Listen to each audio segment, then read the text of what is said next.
深，我爱你有几分？我的情也真，我的爱也真，月亮代表我的心。你问我爱你有多深，我爱你有几分？我的情不移，我的爱不变，月亮代表我的心。轻轻的一个吻，已经打动我的心。深深的一段情，叫我思念到如今。你问我爱你有多深，我爱你有几分？你去想一想，你去看一看，月亮代表我的心。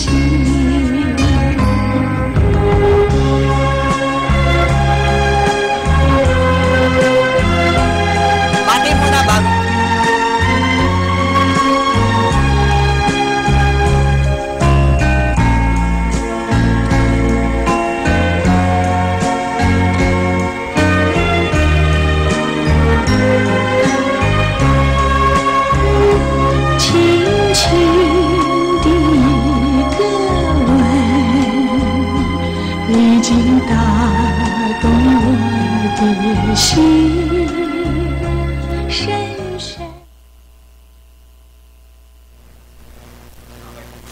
Magandang hapon ho. Lunes na naman, 11 to 12, binago ang oras natin ang Chinoy. Every Monday na lang, 11 to 12 o'clock. Magandang umaga sa ating mga taga-tangkilik sa Luzon, Visayas, Mindanao. At binabati ko ang mga aking boss, si Pe de Cordemos. Bati mo naman, Pe. Okay, isang magandang Monday po ng umaga. Isang magandang buhay po sa ating start of Monday. Kailangan masikla. Punctuality. Alam niyo ba, pag Monday, kailangan masaya tayo. Masikla, punctuality. Pero ako nalulungkot ako pag Monday. Bakit? Kasi unang sabak sa trabaho. Tsaka maganda action mo, bumabata ka. Hindi, kailangan feel of young. Isipin mo. Sa mga kaibigan ay malalaman natin ano ba mga pinagagawa ngayon. Oo nga. Bago lahat introduction. Bago lahat introduction mo yung program natin, telephone number, sa location. Ang Chinoy Public Service po ay inyong mapapanood sa www.ustream.tv/channel/kakampi online. Pwede rin kayo, kung late naman kayo, kakampi.wix.com/kakampi. And of course, pwede rin nilang makapanood ng mga nito sa kakampi/news.blogspot.com. So, ibig sabihin nito, Chinoy, pwede na tayo mapanood pa sa mga blogspot. Oo nga. Pasok ba ito sa YouTube, no, Allen? At saka, ano pa yung isa mo? Google. No. Sa Google, okay. Sinabay natin kay Change. Wala na. Change, no? Change. Dati puro absent tayo. Ayun mga kaibigan, pwede niyo kami matawagan. Every Monday. Yan. Pwede niyo kami matawagan sa 553-8656 at 788-3607. Ano problema nila? May opinion kayo, may problema, panawagan, tumawa kayo kay Pino Gutierrez at Kalay Chua dito sa Chinoy Public Service. Bago lahat, dasal muna tayo. Okay, at bago tayo magtuloy-tuloy sa ating programa, isa mo ng dasal. Panalangin sa buong linggo. Sana maging malusok ang ating buong pamilya at ating buong ng Chinoy Online at Chinoy Public Service. Okay, thank you.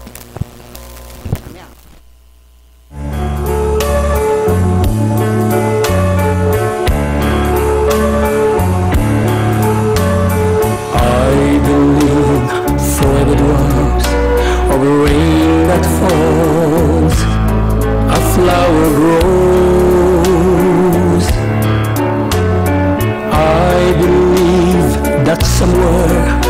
In the darkness night, a candle glows.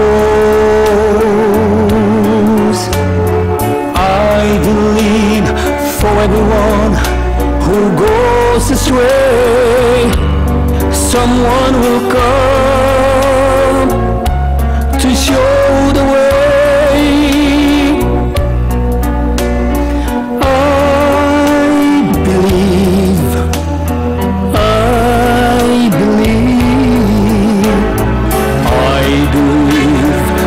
Story, the smallest play we still be heard.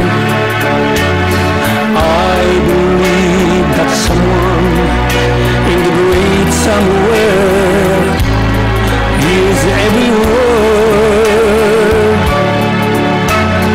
Every time I hear a newborn baby cry, or touch or leave, or see the sky, then I know why I believe. Every time I hear a newborn baby cry, or touch or leave, or see the sky, then I know what I believe.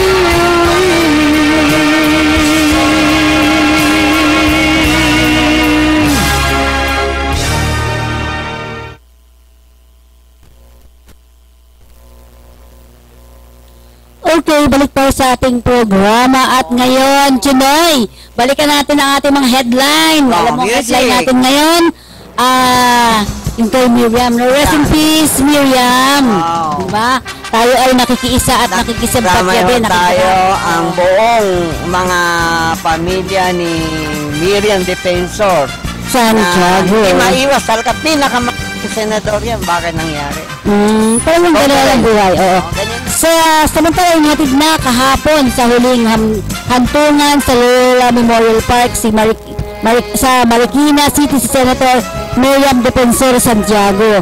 Si Santiago ay nilibing sa tabi ng namatay niya o namayapang anak na si Alexander nagpakamatay noong 2003. Ilang mga kilalang personalidad na nagatid sa libingan ni Santiago tulad nila dating First Lady Imelda Marcos, actress na si Heart Evangelista at dating Presidential Chief of Staff Mike Defensor. Yan. So, nagsaba rin ang nakikipaglama, nakipaglibing sa at maraming supporter ang senadora. Namatay ang senadora noong Huwebes sa St. Luke's Medical Center sa Taguig City ng talunin ng niyang sakit sa lung cancer.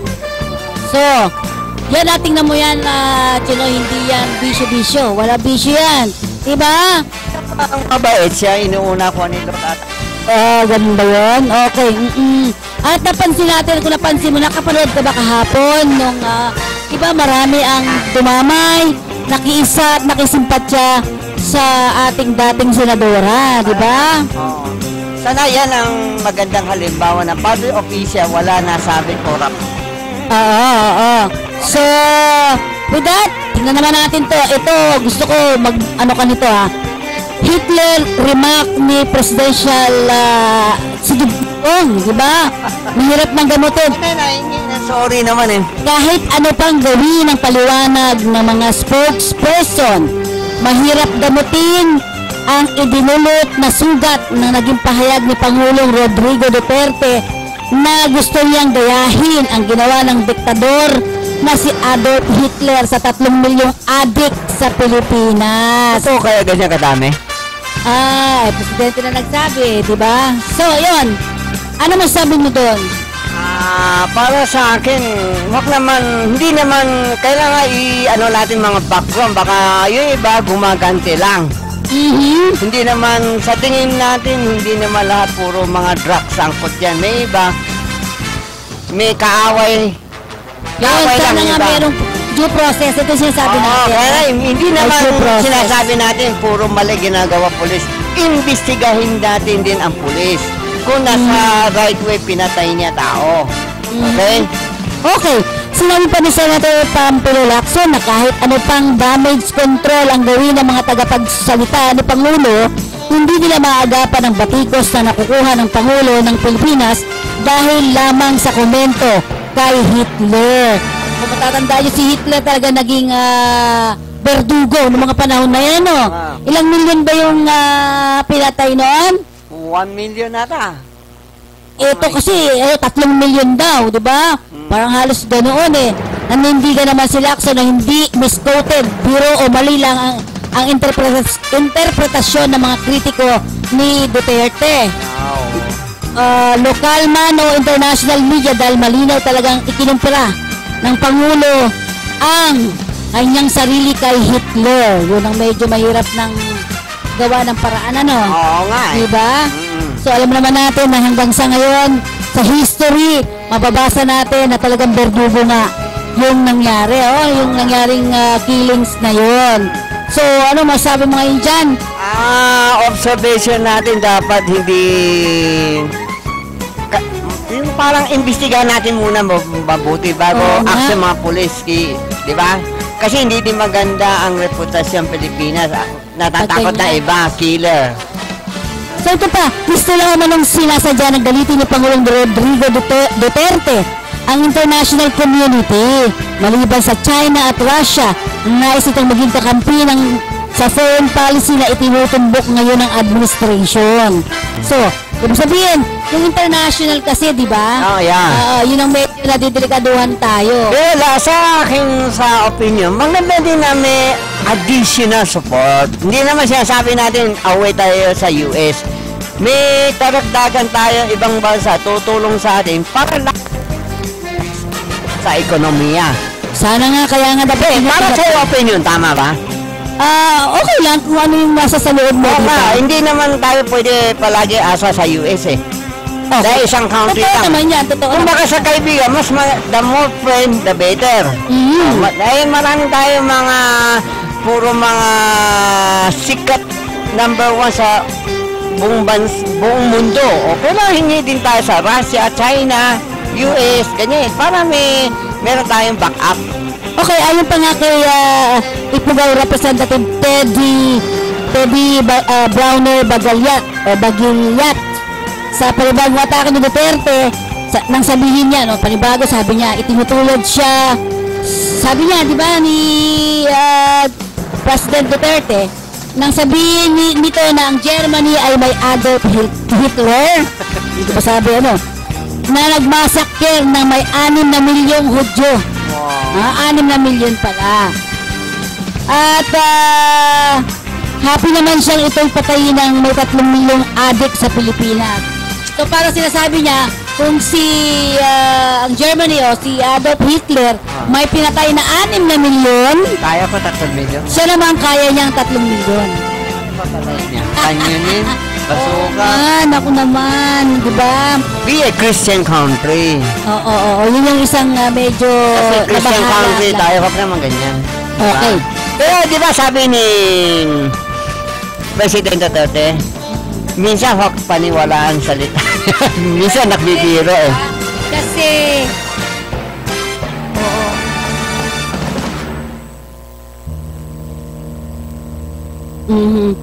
At ayon pa sa balita, parang sinasadya naman yan na galitin, parang sinasadya daw ni Presidente Duterte na galitin ang mga iba't ibang bansa at ibang dayuhan. Ito yung sinasabi ni ni Rep. Teddy Browner Bagalyat. Parang ginagalit mo lang pala ata ganyan. So nakakakaba din yun. Ang tingin mo doon sa ganon? Kasi gusto natin sana bati-bati lahat. Sabi mo nga, lahat ay magkakaibigan, di ba? Yan. So, upang hindi magkaroon ng bulilyaso naman ang mga sumusunod na sasabihin ng Pangulo, inirekomenda ng isang kongresista na mag-usap-usap muna mga opisyalis ng Malacanang bago magbigay ng statement si Pangulong Rodrigo Duterte. Yun ang sinasabi.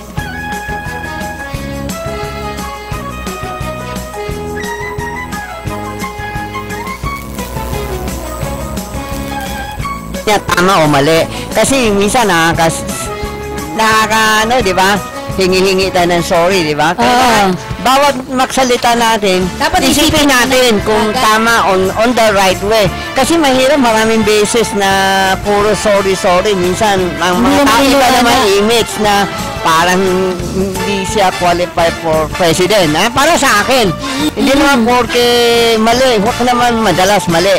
Kailangan analyze niya muna mabuti bago magsalita kung tama mali, di ba? Kaya ayon kay Albay Representative Edsel Lagman ang nasabing payo matapos isisimuli ng mga apologies ni Duterte sa media ang huling statement ng Pangulo ukol sa 3 milyong adik na sa Pilipinas na ikinumpara ng kanyang sarili kay Adolf Hitler ng Germany noong nakaraang panahon ng Holocaust. Tama.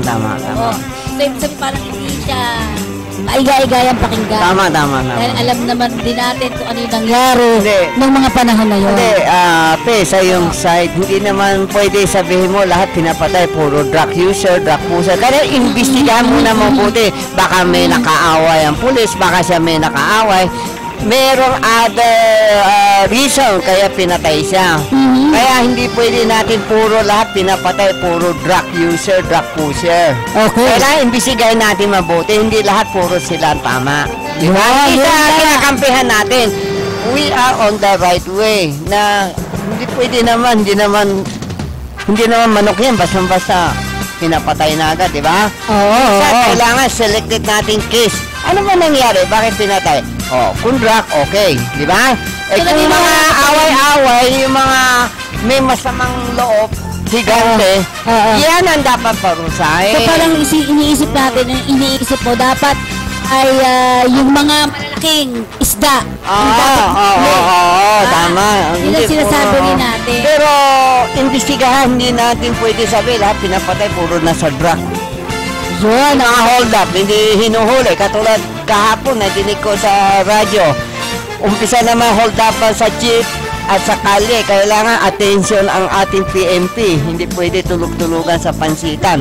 So, ako naman sa akin, huwag natin din kalilimutan na may mga ibang kaso pa. Huwag naman puro drug, kailangan iba kaso din. Dapat sabayan din. Masabayan yung mga illegal. Huwag naman puro drug. Kasi kung puro drug, mga iba sasamantala, mga snatcher, mga hold-upper. Di ba?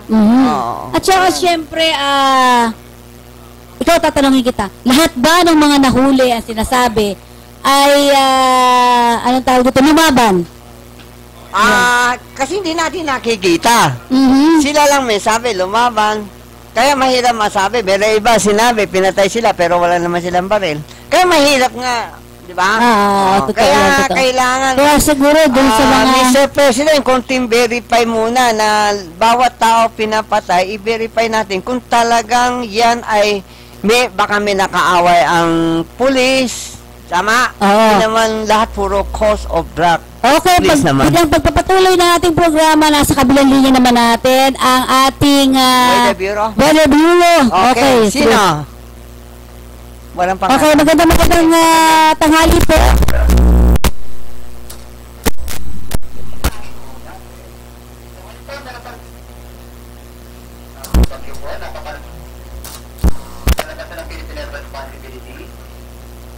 Huli pong namata ng Bagyo Igme sa line 700 km northeast o hinatang silangan ng Basco sa Batanes.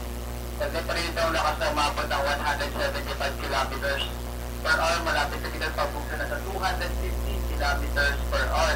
Nasa natin na ang mga fairlands po ilalabas sa itong bagyong si Igme. Samantala po, inaasahan pa na maulap na kalangitan, partikular na dito sa may silangang bahagi ng Kabisayaan at Davao Region, ganun din po sa Caraga. Sa mga lugar na ito ay meron po mga convergence at mga pagsalubong ng kaulapan na siyang maaaring magdala ng mga pagulan.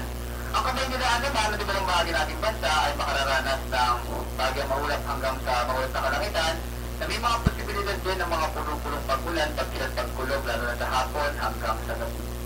Yan naman ang may kasabing panahon mula sa Pag-asa Weather Forecasting Center. Ako si Obet Badrina, nagulat. Okay, salamat. Maraming salamat. Yan po si Obet. So, palabas na mamayang hapon. Diba? So, yun. So, mag-ingat pa rin. Sa Metro Manila, aasahan nating may ulan sa maghapon o mga ulan-ulan, pag-ulan, pagkulog, at pagkidlat sa bandang Alam mo, hapon. this time ang season di tayo takot. Kakaiba, Banda eh, no? November, yan ang talagang malalakas bagyo. October November. pala pag ano. Okay.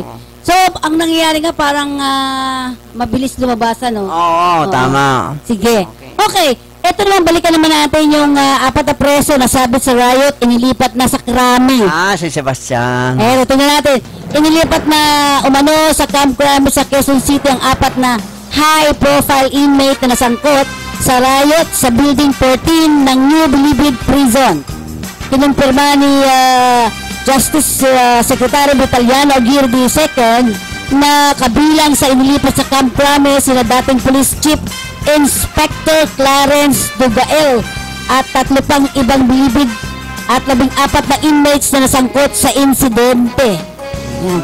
Nilinaw naman ni Aguirre na ang 3 inmates ay hindi yung mga nasugatang preso na sina JB Sebastian, Peter Co at Vicente C. Sa kasalukuyan nakakonfine pa rin sa Muntinlupa Medical Center ang 3. Yun, nakakonfine pa rin. Isang namatay. Oo, yun ang ano.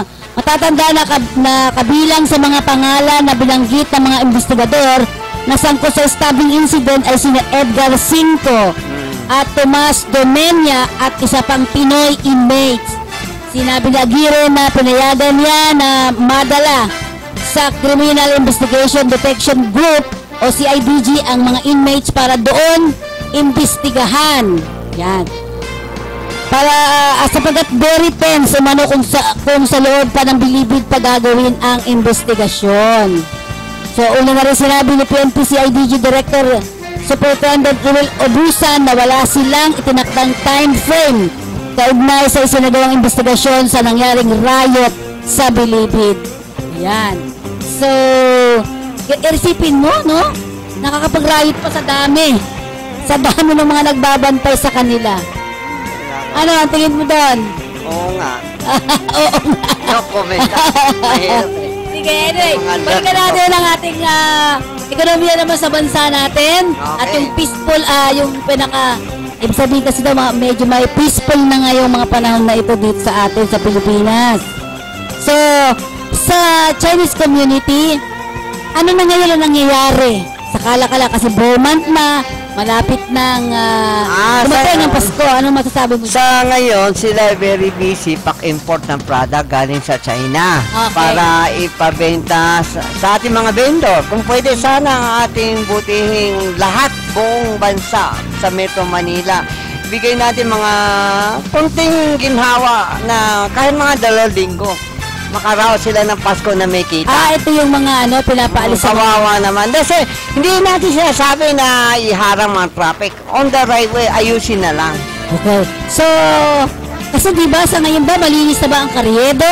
Malinis talaga, nadadaanan naman. Kaya iba, umiiyak na, yung mga anak nila hindi makatuloy ang aral. Hindi natin sinusuporta mga vendor. At least, bigyan natin konting line dahil malapit na Pasko, kailangan nila ang pera pang gastos sa Noche Buena. Okay. Bigay lang. Karyedo, pero ang Divisoria, malinis talaga. Okay, malinis. Malinis na malinis talaga. So, hinihintay na lang natin itong baklaran. Medyo maano pa yung baklaran, marami pa. Diba? So, with that, bago tayo magtuloy-tuloy ng ating programa, isa munang paalala mula sa ating himpilan. Mag-KSP tayo to?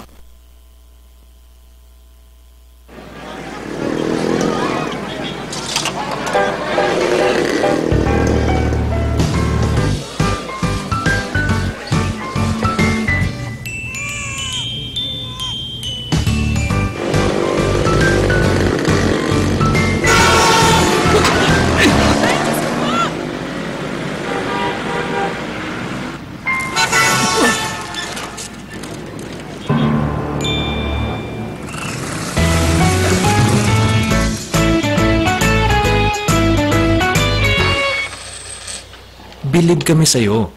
Sa tuloy-tuloy mong hulog sa SSS, protektado ka at yung pamilya. Mag-member na. Eto na, kalusugang pangkalahatan. Binibigyang halaga nito ang pagkakaroon ng PhilHealth Card ng bawat Pilipino. Kapag may PhilHealth Card, tiyak na makakatanggap ka ng maayos na serbisyong pangkalusugan. hindi na problema ang pagpapagamot sa ospital. At kahit si tatay lang ang miyembro, ang buong pamilya kasama sa benepisyo. Kaya dapat may PhilHealth card tayong lahat. Mag-enroll na sa pinakamalapit na PhilHealth office.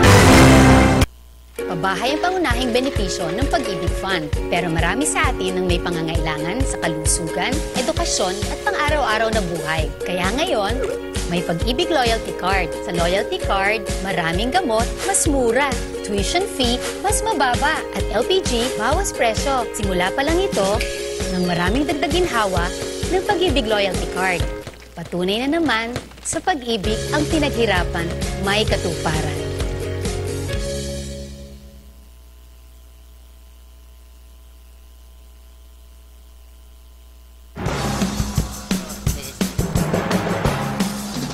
Okay mga kaibigan, balik tayo sa ating programa at ngayon, siyempre, gusto natin ulit balikan yung ating mga pinag-uusapan kanina. So, ang tanong ko ngayon kanina, bago natin iniwan at tayo ay nagpaalala, yung tinatawag natin peaceful situation. Oo nga. Kasi kung titingnan natin, gusto kong tingnan maigi, sa tingin nyo as sa Chinese community ninyo, di ba? Siyempre, Nakikiramdam din sila. Nakikiramdam din sila. Nakikiramdam din. Sana, for this November, wala makitap-kitnap. Yan ang mapupro kung talaga bumaba ang crime rate. So wala naman. Sapat sa ngayon. Sana. As of now, wala naman balita. Wala pa. Kidnapping. Kung okay naman talaga si President Duterte ginawa niya. Sana, kasi November, December, alam mo naman, di ba? I hope very peacefully sa Chinese community. So kanina sinasabi mo naman na very peaceful ang nangyayari ngayon kasi di ba ng mga negosyante dahil pinaghahandaan ngayon ay ang kapaskuhan. Tama? So gaano ka-busy ngayon ang Chinese community? As of now, parang may kanya-kanyang gimmick tungkol sa import ng product para mabenta sa ating mga Filipino tradition for Christmas. Okay. So kasi last year, di ba, mga gatong panahon, hindi mailabas talaga yung mga product, right? Ay, madali-dali na. May ano doon na, di ba? Parang naharap lahat. Oo. Bakit ba nagkaroon ng gano'n talaga? Alam mo naman na sa custom, iba na ang ngayong commissioner, medyo honest. So, honest ngayon? So, nung nakaraan, hindi. Hindi natin masabi, ha? Sige, anyway, yun ay sinasabi natin mga kaibigan, medyo maganda-ganda nga ang pasok ngayon. Supposed to be ng Burman. Para sa mga negosyante. Pero malaking problema ang natin tumaas. Kaya medyo ano tumaas? Ang dollar natin 48, somewhere 0.30. Last time 47 nata. Kaya medyo baka tumaas konti dahil sa dollar. Mga imported ang mga may problema ngayon. Dahil tumaas nga ng kaunti. Oo nga. Swerte mga OFW.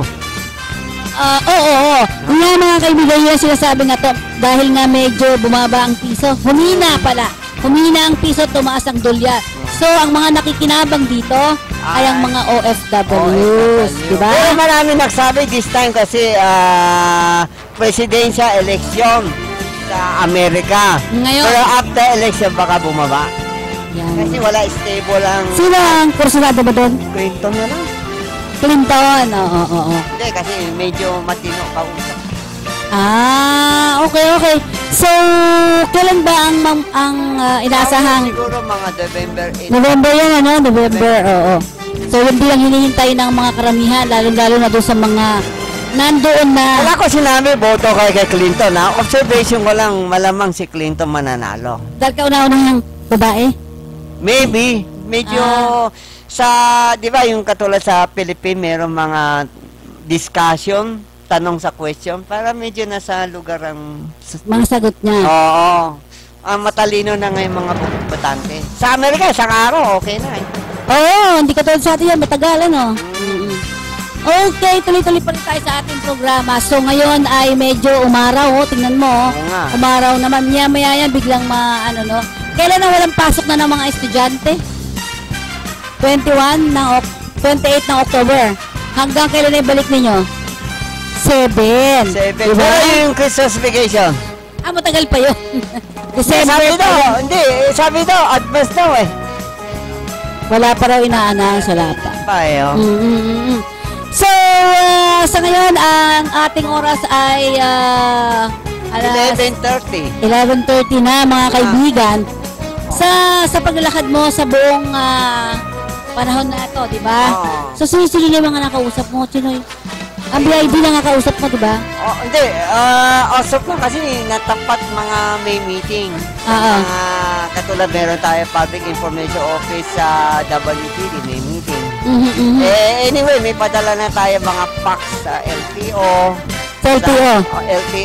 Siyempre, gagawa siya ng schedule para sa atin si Edgardo Galvante, si CIDG Director, si Romel Ubusan, at saka Public Information Office ng PMP si Leonardo Carlos.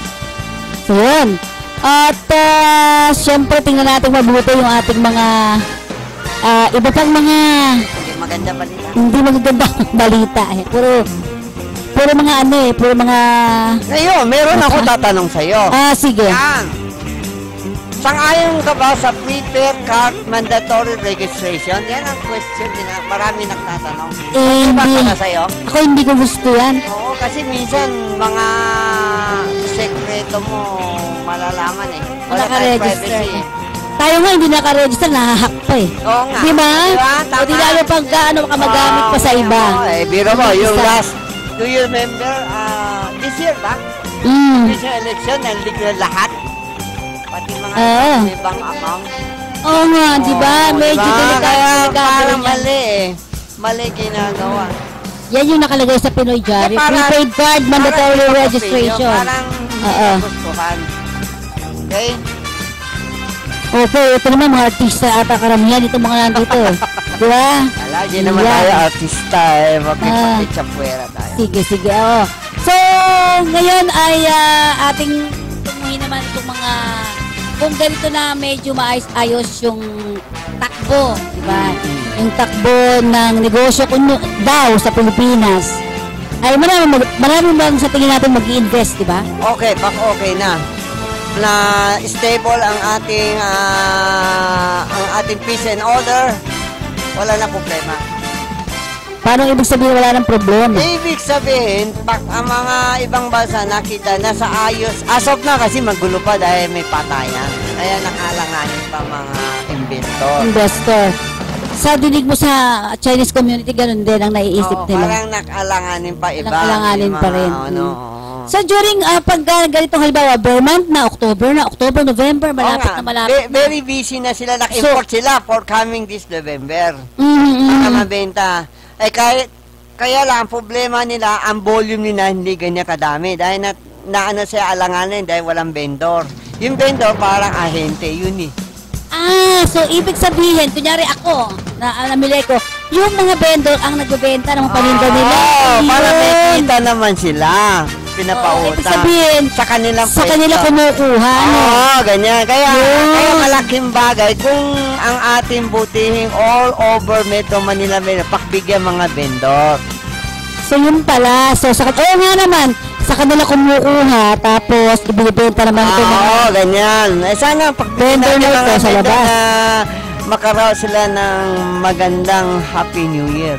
Merry Christmas. Kawawa naman Pero sa tingin mo ba ngayon? Kasi, nag-change na. Oo nga, kaya depende sa presidente. Paano ngayon yung mga nagbebenta mga LGU, depende sa kanila kung pagbibigyan nila. Paano ngayon yung yung usapin ng...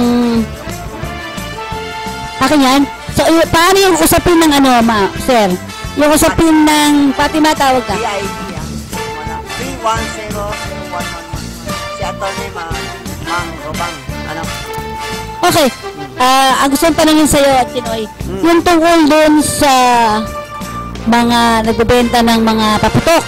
Kasi alam naman natin na, tingin ko lang ipagbabawal ngayon yan kasi sa Davao, bawal ang paputok. O dito ngayon, paano kaya? Sana once a year naman, Mr. President, pagbigyan natin. Pero hindi malalakas dahil malaking din bagay ang mga firecracker na tutulong sa mga mga nagtatrabaho sa Bulacan, di ba? Aside from import, pero wala pang walang trabaho. Wala pang buhay. Sa ngayon, wala kang pera, hindi tayo mabubuhay talaga. Oo nga, yun ang isang naiisip natin dahil sa Davao po mga kaibigan at kakampi ko, wala talaga, di ba? Oo nga. Wala. At dito rin sa Metro Manila may mga ibang lugar na bawal, no? By the way, meron pala, ate. Sana yung ating presidente paki-monitor mga mga pagkain tila tumataas. Marami nakrereklamo na. Tsaka meron ibang mga supermart hindi nagpapa-discount sa senior, lalo na sa Caloocan area. Caloocan? Pero so, hindi pwede yan, di ba? Oo, hindi pwede yan. Panawagan ng ating kinaukulan, lalo ang LGU ng mayor ng Caloocan. Sino ba mayor ng Caloocan? Si, Malupitan o Malupitan? Malapitan. Panawagan, merong nakrereklamo, isang tindahan daw, Perlas, somewhere, na hindi napapadiscount ang mga senior. Kaya kailangan observation ninyo mga establishment. Medyo iba establishment, ayaw magpa-senior discount, observation nyo. So hindi pwede yan, nasa batas po yan. Sa batas yan Hindi sila sumusunod sa batas. Kaya sana panawagan natin mga LGU. Observation ninyo ang mga ilang establishment na hindi sila nagdi-discount ng senior. Malaking sayang yan sa mga senior. Tama? So, hindi naman pwede. Pero isang napansin ko, baka naman kasi nagkamali din. Kasi minsan, Chinoy, kapag nagamit mo na sa loob na isang linggo. Hindi. Kailangan, meron talagang ang supermart, meron ba mga, ang paniwala, maliit, kay malaki, kaya magpa-discount sa senior. Oo nga naman. Sana panawagan lahat mga LGU all over Metro Manila, observation ninyo ang mga establishmento kung nagpapa-discount o hindi. Lalo na mga pagkain, meron iba, alam ko, ayaw magpa-discount. Discount sa pagkain, no? So yan ayon sa ating batas, kailangan talagang sumunod tayo. Dahil nakakauntas naman sa kanila yun, di ba? Sa kunyari, halimbawa ako ang... Hindi naman porke na malitindahan, hindi ka magpabigay ng discount. Malaking yan. Insulto yan. Lalo na sa mga Caloocan area, meron iba daw mga supermart ayaw magpa-discount. Panawagan na natin ang mayor ng Caloocan. Observation ninyo. Baka pwede mong puntahan. Oo nga, pwede natin i-establish na yan. Kasi minsan ay... Perla Supermarket daw, may malita. Perla Supermarket. So, dun sa mga medium, reklamo. Ayaw magpa-discount lahat item. Sabi, last time nasabi daw, wala daw utos ang amo nila. Kaya pa ba utos? Sabon, kaya na, i-discount yun, di ba? Nasa batas yun Kay malaki, kay maliit, kaya na may discount. Sana panawagan natin kinaukulan. This time, kailangan mga senior tulong ninyo dahil wala pa na-approve ang 2,000. Iyan. At syempre, doon sa sasakyan din, di ba? Pag sumasakay ka ng kahit sasakyan mo ay... sasakyan hindi gano'n, pero yung supermarket, meron iba talagang... Ayaw talaga. Alam mo, pag tinatanong mo sila, wala ang boss ko, hindi ko bigyan kayo ng discount. Tama bang reason sinabi? Baka naman sari-sari store yan. Hindi. Kaya naka-supermarket. Oo nga. Okay. So yan panawagan yan ng mga... Senior citizen. Perla Supermart sa Caloocan. Between mga 4th or 5th Avenue ata yun. Tatandaan natin iyang mga senior citizen na yan. Nasa batas po yan, kaya kailangan ay talagang mag-discount. Discount talaga. Panawagan natin mga LGU, huwag tayo mga tulog-tulugan. Dahil malaking tulong sa senior, kayo din. Oo. So ano pa ba mga... panalo na kayo, hindi kayo makatulong sa mga senior. Kung wala sa mga taong bayan, hindi kayo mananalo. At syempre, doon naman sa mga, alam na ninyo kung sino yung mga pupuntahan ninyo, di ba? Oo nga. Ayaw kayo pumunta doon sa mga ganyang klase. Sa, may karagdagan sa ating mga LGU, Punting listo ang mga pulis. Balita ko, lumalaganap na maulit mga hold-upan, snatcher. Yan. LGU. Hindi yan mga adik. Hindi yan mga adik. Talaga kasi pinapansin natin ang government tungkol sa document na iba, sinasamantala ibang klase ng trabaho. Okay? Yan. So, dapat sabay-sabay po ha. Kung tayo ay... Hindi na porke puro drug na lang. Kasi may iba sinasamantala puro drug naman. Iba naman, hold up. Di ba? At saka dati, no, kapag bare month, natutuwa yung ating mga kababayan. Ating mga kababayan na, ano, na mga... Mahirap. Hindi yung mga vendor, di ba? Oo nga eh. Tuwan-tuwa lang kasi dyan kumikita. Ngayon, walang kita. Kaya medyo tumataas. Naman eh. Kasi minsan kaya tumataas din yung crime because of that. Di ba? Ang isip nila, wala akong pagkain sa mga anak ko. Ano gagawin ko? Iba na gagawin niya. Tama? Okay. So, isa mo na para mula sa ating himpilan, Allen. Men ako.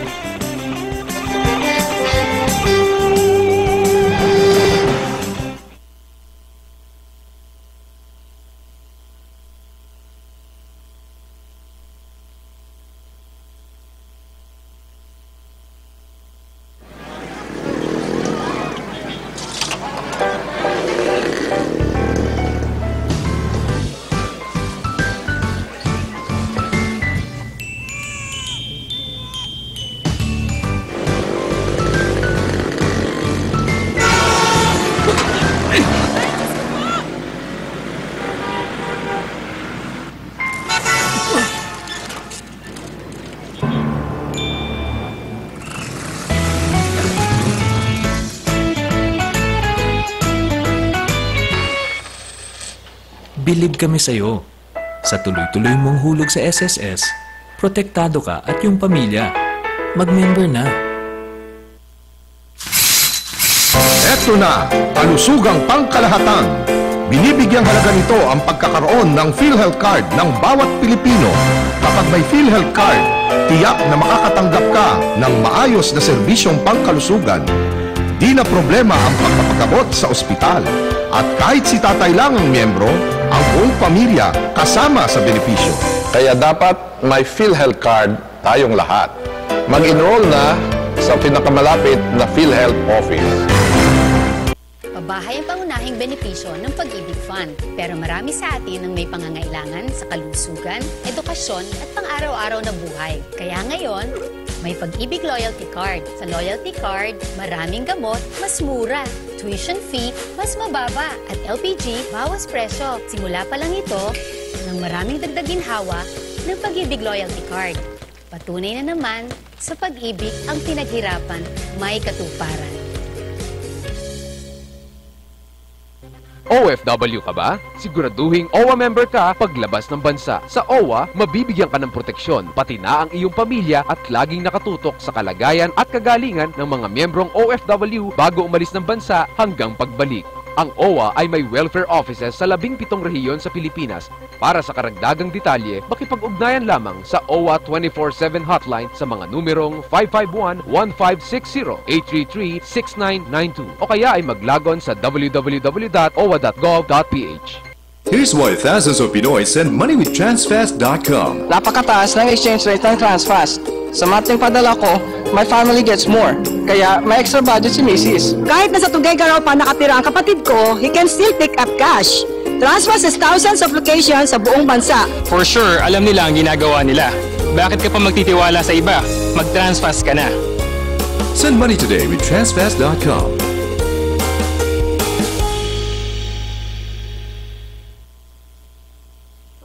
Mula sa Smart Communications Incorporated, ang #1 mobile network sa Pilipinas, comes Smart Padala, ang pinakamalaki, pinakamura, pinakasigurado, at pinakamabilis na pera padala service. We invite you to partner with us. Magbukas ng sariling Smart Padala. Gamit ang cellphone o computer, kumita ng 20 to 50,000 pesos kada buwan. No franchise fee. Maliit na puhunan. Kami pa bahala sa pag-promote ng business mo. Sing bilis ng text ang padala ng pera. Sa pinakamababang halaga, sa kahit sinong may cellphone. And be part of the preferred choice ng pera padala sa buong Pilipinas. Kumita ng extra. Magbukas ng sariling pera padala ngayon. Tumawag na sa 845-7777 or 15177 from your mobile phone. or visit www.smartpadala.ph/piapadala.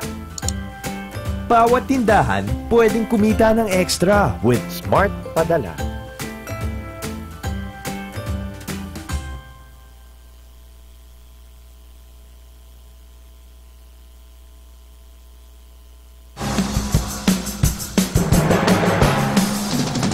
Okay, balik tayo sa ating programa.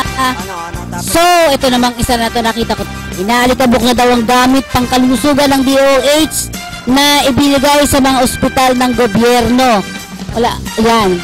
Ito, wala daw ata siyang meron daw. Meron. Okay, oo.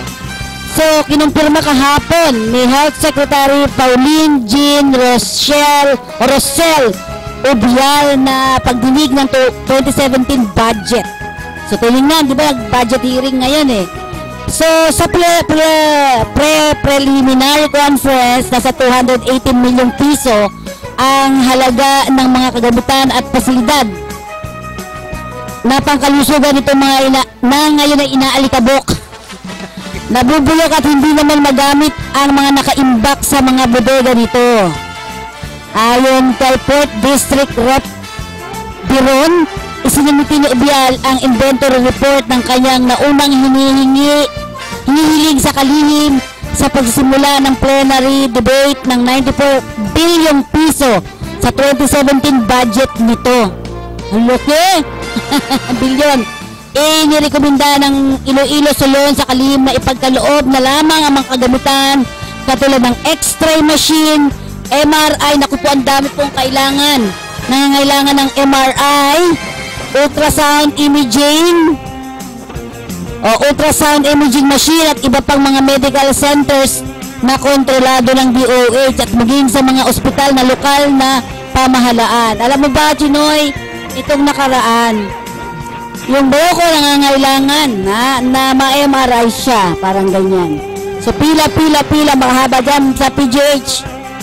Ay sa December pa raw siya pwede na ma-MRI. Isipin mo yun. Diba, samantalang ito nabubulok yung mga MRI nila mga ultrasounds nila Diba?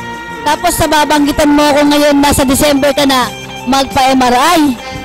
Ay ito napakadami na nabubulok sa bodega nila. Ano ba ang ginagawa nito mga ito? Ang daming kailangan ng mga Pilipino. Pagdating sa usapin ng ultrasound, X-ray.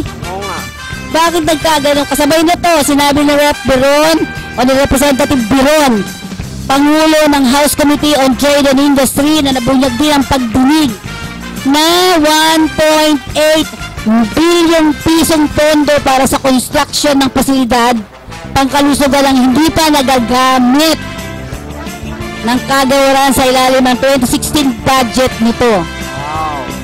So hindi pa nagagamit. Pinanukala naman ni Biron na isang doktor ang paglilipat ng mga construction, pasilidad at pangkalusugan ng mga Department of Public Works and Highway. So ibig sabihin, ibigay mo na dun sa mga nangangailangan para lang hindi mabulok ang mga gamit na ito. Napakamahal po ng mga yan. Sa tingin mo, ito ay last administration nangyari o... Sa last pa to kasi last ngayon pa lang ito ba? Oo.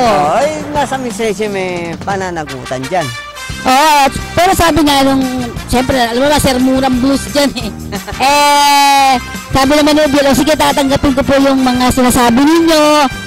Ayun, kaya nga, dagdag pa naman babatas na yung ibang gastusin ng proyekto at programa ay dapat ayusing mabuti. Ang laki ng hinihingi, may sobra kang 1.8 billion.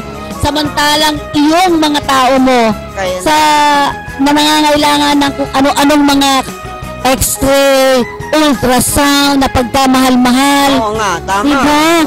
MRI, mahal dami. Tapos, sasabihin mong nabubulok itong mga ito, tapos hihingi ka ulit ng panibagong budget na multi-billion pesos din. Ito nila nila sa mga public hospital, mga mahirap, kailangan yun di ba? Oo. So, tayo ay nakikiusap sa mga ganitong klase, lalo na sa DOH, Huwag nilang i-maintain na mabubulok yung mga nandyan. Gusto niya, bulok na, saka gagamitin. Useless na. Hindi na magagamit pagka sira-sira na yan, di ba? Na lang. Alam mo, dyan sa... Kanino pera galing? Taong bayan din. May isa pa tayong sinasabi, Chinoy. Itong mga gamot na hanggang ngayon ay nandyan pa rin sa pamamalaka o sa pamamahala ng DOH na nabubulok na dahil ayaw pang ilabas yung mga gamot. May expired. Nakwento mo tungkol sa gamot, panawagan sa lungsod ng Maynila, may ilang mga ospital, nililimit ang gamot. Oo, samantalang ang dami pong nabubulok. Yung iba kailangan may kumpay tsaka bibigay gamot. Ano ba nangyari ating buti Mayor Manila? Dapat ang kaya nga meron nga tayong mga public hospital, pag kailangan mga pasyente, ibigay lahat gusto, nililimit pa nila. Samantalang ang daming mga gamot. Estrada, please attention to all public hospital. Merong ibang mga opisyalis abusado, tinatago mga gamot, nilimit sa mga mahirap. Yun, totoo yan. So, ibig sabihin nun, kapag gano'n ibibigay, hayaan na lang mabulok o binibenta? Oo nga. Maybe, kasi kailangan imbestigahan ninyo ilang mga ospital ng Maynila, Tondo Hospital, nilimit nila mga gamot sa mga mahirap. Ayaw ibigay. Kailangan pa daw, may kumpay, tsaka bibigay. Tama ba yan? So, yun ang isang problema ang kinakaharap ng ating... Ang katira, mga mahirap pumunta sa Tondo Hospital. Makakain ko pa mga reseta kung walang gamot? Kaya yung iba hindi na nagpapagamot. Oo nga, Ginoo, Mayor of Manila, attention please sa mga taga Manila, asikasuin mo. Meron ibang mga opisyalis sa Tondo Hospital, abusado, at ibang pang mga public hospital sa government, abusado, nilimit nila ang gamot. Hindi natin alam kung tinatago o hindi, okay? So, ganito, may nakikita tayong mga sobra-sobra, diba? Banggit mo regarding ng gamot, marami nakrereklamo. Talaga, swerte araw natin to. Marami nakrereklamo regarding na gamot. Pinapanawagan natin, siguro tagal na, 1 year o 2 years sa ating buting Mayor Manila. Marami mga pasyente nakrereklamo, lalo na sa Tondo Hospital at ibang public hospital, na binibigay ng reseta pero walang gamot. Ang katwiran na, kailangan may kumpay, tsaka tama ba ang katwiran niya? Kailangan may kumpay, tsaka bibigay ng gamot. Tama ba yan? So, buti nga, may ibibigay pa kahit konti. Yung iba talagang bibili ka, diba? Kaya tapos, sabi ko, huwag natin yung mga LGU, kung di kaya, ipasa natin sa DILG para matauhan ng ating mga mayor. Tapos Manila. Makikita mo dito na nabubulok ang ilang mga kagamitan. Yun, buti, sinabi mo, ano kaya layunin nila? Nilimit nila ang gamot sa mga mahirap. Tingin mo? Palagay ko merong dun alam mo, focus, no? Kasi marami nagpunta sa ang haba pa pila, ha? Okay, gawan Dr. Reseta, papunta mo sa butika, wala na. Wala na mga gamot. Wala na, out of stock daw. Balikan mo, kailan, wala din. Ano ba talaga nangyayari? Ang ating budget sa ating mga sa LGU, mga ospital. Ano ibig sabihin niya? May focus sa mga... Tingnan mo na, ang hinihinging budget ng DOH dito ay 94 billion piso. 94 billion. Hindi lang ang Metro Manila, hindi lang ang sa Manila Mayor. Lahat mga mayor ng lungsod sa syudad, asikaso nila ng mga public hospital, pero iba mga administrator, tinatago mga gamot. Kawawa mga mahirap, ang katwiran na, makakain ko ba reseta? Kaya yung iba hindi nagpapagamot, ano? Oo nga. Diba? So yung isang nakakalungkot, Buti sinabi mo, kawawa mga mahirap eh. Tapos sasabihin dito na meron pang 1.8 billion. May tatanong lang ako sa iyo, ha? Tama ba sinagot administrator? Kasi hindi kayo na-comply, kaya hindi ko yung mabigay gamot. Tama ba sinabi nila? Kung meron naman, di ba, na libre, bigay mo. Nilimit nila ang gamot. Hindi naman sa kanilang pera. Galing din sa taong bayan. Yun, yun isa natin. Oo. So, tapos biglang magkakaroon ka ng sobrang 1.8. Oo, tama. Di ba? Ang dami. At sa isang pagpupulong po, nabanggit din ito ng ilang mga kasamahan natin. Hindi, kaya makialam niyo ang ating DOH, ha? Mag-monitor kayo mga LGU at mga public hospital. May kalokohan sila. Tinatago nila mga gamot. Ang lahat mga pasyente mahirap. Ang katira nila, may reseta. Pero wala namang gamot. Palagay sinasabi na out of stock. Kailangan may combine tsaka bibigay. Mga tuwiran ba? Tama ba katuwiran sinasabi? Kaya nga. So, with that, kailangan natin pag-aralan pa mabuti. Isipin mo, yung dami ng nangangailangan. Hindi pa alam ni Presidente Duterte pag nalaman niya sa DOS, pwede. Di pa nawagan mo na. Kasi tingnan mo dito, sa sinasabi dito, nakakainis eh. Bukod din sa gamot na sobra-sobra. Alam mo, alam mo kwento ko lang sa'yo. Sa Tondo Hospital, pipila ka na alas 4. Madaling araw. Sa pila, may reseta ng doktor. Di masaya ka na. Tapos na doktor na. Papunta ka sa butika nila, out of stock. Sino ni magagalit, baka wala talagang gamot. Meron limit. Palakasan system sa mga administrator. Oo. Kaya panawagan natin habang medyo hindi pa exposed niyan, kailangan butihin ang ating presidente makialam. Panawagan sa DOS ang monitor mga public hospital at mga administrator. May focus sila, nilimit nila mga gamot bigay sa mga mahirap. Okay? Okay, at siguro itong ating mga x-ray machine, MRI, ultrasound, ay dapat i-ano nyo na po yan, i-dispose na, ibigay na yan sa mga nakakahinayang biro mo. Oo, masisira lang yan. Kailangan tao, tapos sisira lang pala. Tapos mga gamot, expire na, tsaka ibibigay. Tama ba yan? Multi-billion din yung mga gamot na ma-expired ngayong taon na ito at sa susunod pa na taon. Hindi kasi na ilalabas. Baka hindi pa nakakaalam ang ating butihing President Duterte kung ang nangyayari DOH na monitor niya lahat mga public hospital, mga administrator, nilimit nila lahat mga gamot sa mga mahirap. So, wag natin pabayaan na inaalikabok ang mga gamit pang kalusugan ng DOH. Talaga, maganda timing mo. Yan ang matagal pinafocus ko sana. Kaso, hindi tayo makamit dahil dito wala ka. This time, almost 1 year, marami nakrereklamo. Duty lumitaw. Isipin mo naman, yung ibang tao na kailangan magpa-ultrasound, na kung ano mga pwedeng gamitin, eto lang pala nakatambak, diba? Nakakahinayang ginagawa nila. Okay, so wala naman tayo oras. Wala na. Anyway, maraming salamat sa ating programa, Chinoy Public Service, every Monday, 11 to 12 o'clock. Pangalawa, nagpapasalamat ko ang cast, lalo si Penny Godemos, ang aking boss, si Annalyn, magandang umaga sa inyo lahat. See you on next week. Monday. Magandang Monday. Okay, ito po yung lingkod naman sa Nicodemus para sa ating Chinoy Public Service. Gusto ko sanang ipaalala muli natin, huwag nating pabayaan yung mga isyong katulad nito na yan ang dapat sa DOH natin. Pag nasabi mo tungkol regarding mga gamot mahirap, nakakaawa talaga. Maraming kayo nangangailangan tapos na expired lang Kailangan ba sila mga tuwira pag may combine tsaka bibigay ng gamot? Paano kung buhay na buhay pa sila, pwede makalakad, hindi sila makabigay ng gamot? Tama ba? Yun nga. Kaya nga, thank you very much po sa inyo lahat sa mga nanonood. Okay. Dito po iligan sa Nicodemus para sa ating Chinoy Public Service. Thank you very much sa inyong lahat. Thank you.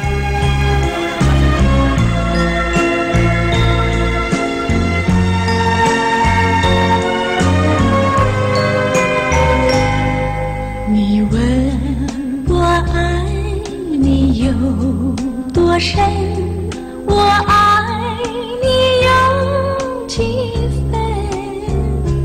我的情也真，我的爱也真，月亮代表我的心。你问我爱你有多深，我爱你有几分？我的情不移，我的爱不变，亮代表我的心，轻轻的一个吻，已经打动我的心，深深的一段情，叫我思念到如今。你问我爱你有多深，我爱你有几分？你去想一想，你去看一看，月亮代表我的心。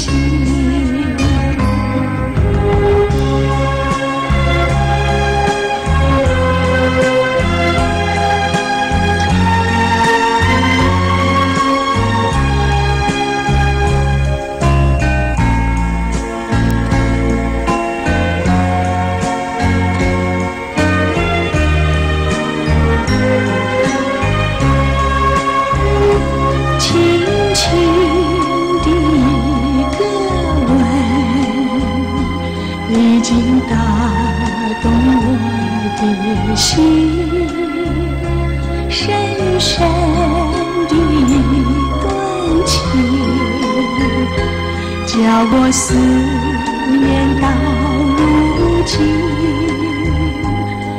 你问我爱你有多深，我爱你有几分？你去想一想，你去看一看，月亮代表我的心。你去想一想，你去看一看，月亮代表我的心。